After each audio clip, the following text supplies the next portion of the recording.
salah satu alasan DPR mencopot mendepak Prof. itu adalah karena dianggap tidak komitmen, yaitu mereka tidak sejalan keinginan DPR.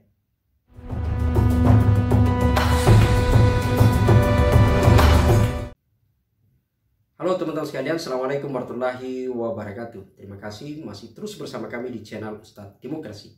Ini adalah channel kita semua yang selalu berusaha menyajikan informasi yang aktual, tentu dengan analisa dalam perspektif yang berbeda. Edisi sebelumnya kita telah membahas berkaitan soal brutality konstitusi, di mana DPR serta-merta mendepak salah seorang hakim konstitusi, yaitu Profesor Dr. Aswanto SH MH. Ini bukanlah akhir dari sebuah skenario bagaimana kemudian bisa melumpuhkan Mahkamah Konstitusi. Sebaliknya, boleh jadi justru ini adalah titik awal untuk kemudian DPR bisa melihat, bisa mengukur seberapa sesungguhnya respon publik terhadap kejadian tersebut.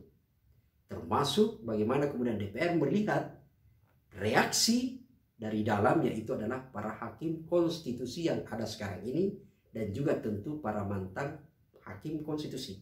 Dan lebih terutama lagi adalah lebih luas bagaimana reaksi para ahli hukum kita di tanah air. Apakah mereka benar-benar memiliki sensitivitas, interest terhadap kepedulian mereka terhadap hakim lembaga Mahkamah Konstitusi, atau justru memandang bahwa kejadian ini adalah hanya persoalan personality saja, yakni adalah bagaimana hubungan antara relasi hakim konstitusi Prof. Aswanto dengan DPR. Wallahualam. Teman-teman sekalian, sesungguhnya kasus pelumpuhan KPK bisa menjadi pembelajaran berharga bagi kita semua. Bagaimana pemerintah bersama DPR pada tahun 2019 kemudian berhasil melumpuhkan KPK. Bagaimana DPR sebagai aktor utama pada saat itu sukses melakukan revisi undang-undang KPK yang akhirnya kemudian betul-betul mempreteli kewenangan KPK. Dan tentu reliknya adalah melahirkan komisioner seperti sekarang ini. Kita semua tentu sudah bisa memberikan interpretasi, memberikan penilaian apa yang sesungguhnya hasil dari revisi undang-undang KPK tersebut. Di mana kinerja KPK yang ada sekarang ini betul-betul turun drastis, anjlok, terjun bebas pada titik nadi dibanding dengan periode sebelumnya. Itu adalah hasil bagaimana DPR berhasil melumpuhkan KPK. Kita kemudian menjadi khawatir jangan-jangan justru suksesnya DPR melumpuhkan KPK ini kemudian akan menjadi role model skenario yang akan diterapkan pula pada upaya melumpuhkan KPK. Kenapa ini bisa terjadi? Setidak-tidaknya, paling tidak teman-teman sekalian, kalau kita review ke belakang, ada beberapa persamaan. Setidak-tidaknya adalah dua hal. Satu adalah momentum, pendekatannya adalah soal momentum, gitu ya. Kedua adalah soal inisiatifnya siapa, aktor yang mengusulkan siapa. Dan yang ketiga adalah, ya ada tiga hal, sorry, bukan dua ya. Dan yang ketiga adalah soal cara, soal aksi, gitu ya. Coba kita lihat misalnya pertama, soal momentum. Teman-teman sekalian, upaya pelumpuhan KPK melalui revisi Undang-Undang KPK itu terjadi menjelang pemilu. Yakni adalah setahun sebelum pemilu itu kemudian bergulir. Persis sama yang terjadi sekarang ini, di mana upaya revisi Undang-Undang Mahkamah Konstitusi juga terjadi setahun atau bahkan tahapan pemilu sudah akan masuk. Wallahualam, banyak kemudian publik mencoba mengkait-kaitkan jangan-jangan memang revisi Undang-Undang Mahkamah Konstitusi adalah ada relasinya untuk menjemput pemilu 2024. Semoga saja tidak. Tapi tidak bisa dibantah bahwa momentumnya persis mirip tapi tidak sama, yaitu adalah kasus KPK. Yang kedua adalah penginisiatifnya. Inisiatif itu adalah ketika revisi Undang-Undang KPK juga adalah penginisiatifnya DPR. Persis sama dengan undang-undang untuk rencana revisi Undang-Undang MK sekarang ini, yaitu adalah revisi keempat Undang-Undang Nomor 24 Tahun 2003.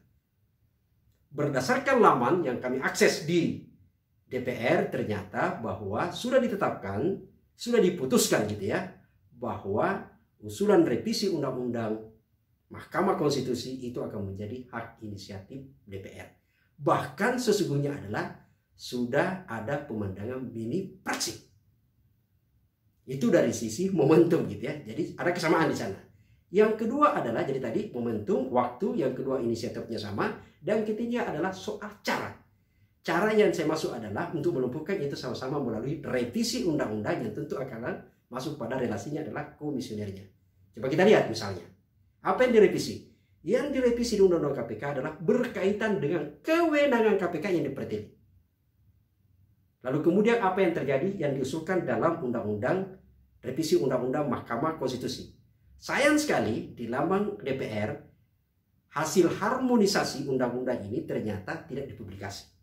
Hanya dijelaskan di sana bahwa akan dilakukan. Padahal jelas sekali Undang-Undang nomor 12 tahun 2011 gitu ya, dan revisinya itu kemudian dari perubahan gitu ya, mensyaratkan bahwa dalam pengusulan undang-undang harus partisipatif. Walau-walau gitu ya. Tapi teman-teman sekalian yang ingin mendapatkan draft hasil harmonisasi undang-undang tersebut, itu bisa kemudian kami akan share kepada publik. Silakan saja dikirim alamat emailnya melalui ruang komentar ini gitu ya, dan kami akan sharekan untuk semua kita bisa mendiskusikan. Tapi sekedar informasi saja sebelum untuk kemudian kita bisa baca bersama bahwa dalam revisi undang-undang tersebut hasil harmonisasi ada beberapa hal yang memang membuat kita harus segera hati-hati. Kalau kasus ini setidak-tidaknya saya ulangi, sejatinya adalah revisi Undang-Undang KPK menjadi pembelajaran bagaimana pentingnya solidaritas publik untuk kemudian bisa sama-sama mengawal proses pembahasan ini. Kalau tidak, maka lembaga-lembaga institusi buah reformasi bisa kemudian dilumpuhkan pemerintahan sekarang. Sebagai contoh misalnya gitu ya, kalau kita lihat dari beberapa pasal yang coba direvisi, ada hal yang sangat menggelitik dan itu penting untuk kita kawal. Yakni misalnya kalau kita lihat di antara ada beberapa bab gitu ya, misalnya dari bab 4A, di sana misalnya dari Undang-Undang nomor 24 tahun 2003, khususnya di bab 4A, itu kemudian masuk ke bab 5. Nah, DPR mengusulkan bahwa di bab 4A itu kemudian akan ditambah masuk sisipan gitu ya, satu bab, yaitu adalah bab 4B gitu ya. Kalau kita lihat di bab 4B khususnya berada pada pasal 27C dan 28. Kalau kita lihat ada hal yang menarik di sana. Selain syarat menjadi anggota Hakim Konstitusi, yang paling krusial yang di bab 4B adalah soal evaluasi. Ini sesungguhnya sudah dipraktikkan pada kasus Profesor Dr. Aswanto, di mana mereka mengevaluasi meskipun aturannya belum ditetapkan. Tapi kemudian dalam pasal ini akan dimasukkan untuk mengikat. Betapa bahayanya, karena di sana disebutkan bahwa Hakim Konstitusi itu akan dievaluasi 5 tahun sekali sesuai dengan masa jabatannya. Itu pada ayat satunya gitu ya.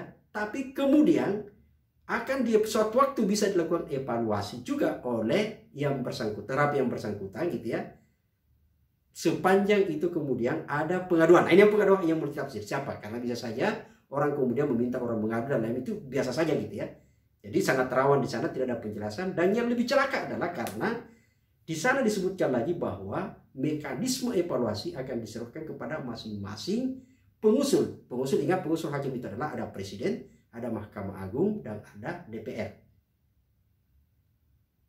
Saya sesungguhnya adalah sangat menyambut baik kalau ada revisi Undang-Undang Mahkamah Konstitusi kalau itu berkaitan soal mekanisme rekrutmen Hakim Konstitusi yang menjamin soal partisipasi publik. Tapi yang aneh adalah justru bukannya itu yang diperbaiki, tapi yang dimasukkan oleh DPR adalah menambah pasal sisipan yang justru akan memberikan kewenangan pada dirinya yang betul-betul untuk melakukan, bisa diberi kewenangan mengevaluasi kapan saja. Ingat, saya ingin mengingatkan kita semua, salah satu alasan DPR mencopot, mendepak Profesor itu adalah karena dianggap tidak komitmen, yaitu mereka tidak sejalan keinginan DPR. Padahal kita tahu semua, salah satu tugas dari fungsi Mahkamah Konstitusi dibentuk adalah untuk menjaga marwah konstitusi yang tentu akan mengadili sengketa konstitusi, sengketa undang-undang dengan undang-undang dasar gitu ya. Yang tentu Kita tahu semua ketika berbicara sengketa undang-undang, maka pihak terkait itu adalah pastinya pemerintah dan DPR. Bagaimana mungkin kemudian orang yang dipilih menjadi hakim konstitusi justru hanya menjadi pesuruhnya DPR? Walau-walau. Tapi ketahuilah bahwa publik sekarang ini sejatinya tidak boleh abai lagi. Publik harus segera mengkonsolidasi diri untuk mengawal evaluasi, mengawal proses pembahasan undang-undang tersebut. Bila tidak, maka apa yang terjadi pada KPK boleh jadi juga akan terjadi pada Mahkamah Konstitusi kita. Kita semua selalu berdebat soal oligarki, soal potensial korupsi dan macam-macam. Dan ketahuilah bahwa jantung kita untuk membenahi demokrasi kita itu adalah berada pada Mahkamah Konstitusi dan KPK. KPK sudah berhasil dilumpuhkan, harapan kita sisa di lembaga yang bernama Mahkamah Konstitusi.